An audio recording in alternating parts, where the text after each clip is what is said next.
வணக்கம், welcome to orange candy. நம்ம இன்றைக்கி பார்க்க போகிற ரெசிபி வந்து பாகற்காயை வச்சு எப்படி குழம்பு வைக்கிறது, அதுவும் கசப்பே இல்லாமல் எப்படி எல்லோரும் விரும்பி சாப்பிட்ற மாதிரி குழம்பு வைக்கிறதுன்னு பார்க்க போகிறோம் இன்றைக்கி. ஸோ அதுக்கு தேவையான பொருளும் அதோட சேமரை என்னென்னு பார்க்கலாம். அதுக்கு வந்து நான் ஒரு 2 பாகற்காயை எடுத்து இதுமாதிரி ரவுண்டாக கட் பண்ணி அதுக்குள்ளே சென்டரில் இருக்கிற விதையெல்லாம் எடுத்து க்ளீன் பண்ணி வச்சுருக்கேன்.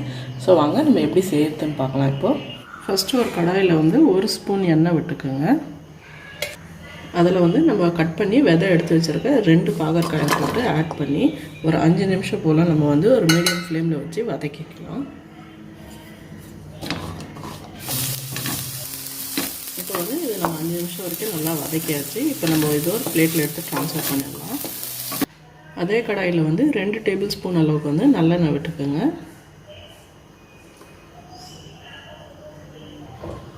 எண்ணெய் சூடாக இருந்தமே வந்து 1 டீஸ்பூன் அளவுக்கு வந்து கடுகு, 1 டீஸ்பூன் சீரகம், அப்புறம் 1 டீஸ்பூன் வந்து வெந்தயம் ஆட் பண்ணிக்கோங்க. இதெல்லாமே வந்து எண்ணெயில் நல்லா பொரியட்டும்.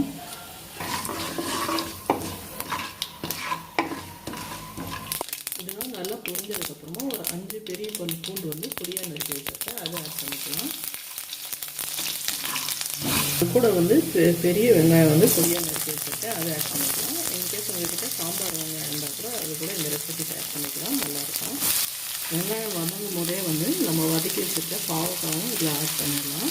ஸோ இது வந்து வெங்காயம் வந்து இப்போ நல்லா வந்து ஸ்லைட்டாக பிங்க் ஆகிற வரைக்கும் பாவக்காவை சேர்த்து வதக்கிக்கலாம்.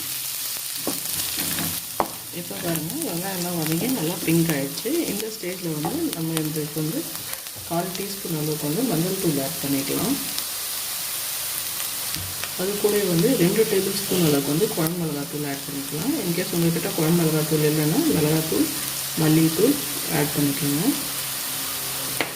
இதெல்லாமே வந்து மசாலாலாம் பச்சை வாடை போகிற வரைக்கும் லோ ஃப்ளேமில் வச்சு வதக்கிக்கலாம்.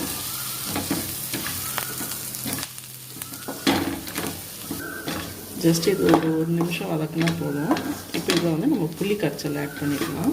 புளி கரைச்சலுக்கு வந்து நான் ஒரு நெல்லிக்காய் அளவுக்கு வந்து புளி எடுத்து நல்லா வந்து 1.5 கப்பு தண்ணியில் வந்து கரைச்சி வச்சுருக்கேன், கரைச்சி வடிகட்டி வச்சுருக்கேன். ஸோ அது வந்து ஆட் பண்ணிக்கலாம்.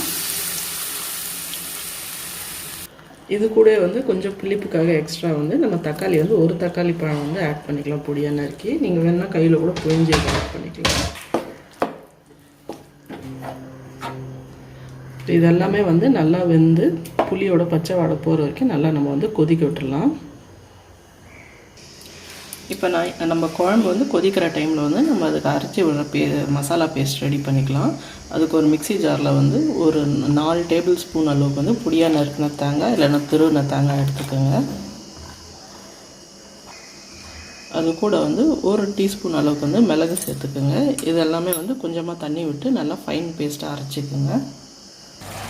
இப்போ பாருங்கள், நம்ம புளி கரைசல் வந்து நல்லா காய் கூட சேர்ந்து நல்லா கொதிவி வந்து தக்காளிலாம் கூட அப்படியே நல்லா குழஞ்சிருச்சு.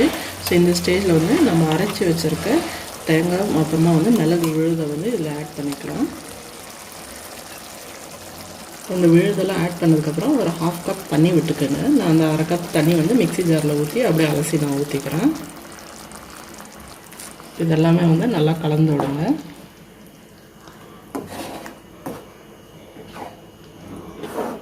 இப்போ கலந்து விட்டுட்டு நம்ம இதுக்கு தேவையான அளவுக்கு வந்து இப்போ குழம்புக்கு தேவையான அளவுக்கு வந்து உப்பு ஆட் பண்ணிக்கலாம்.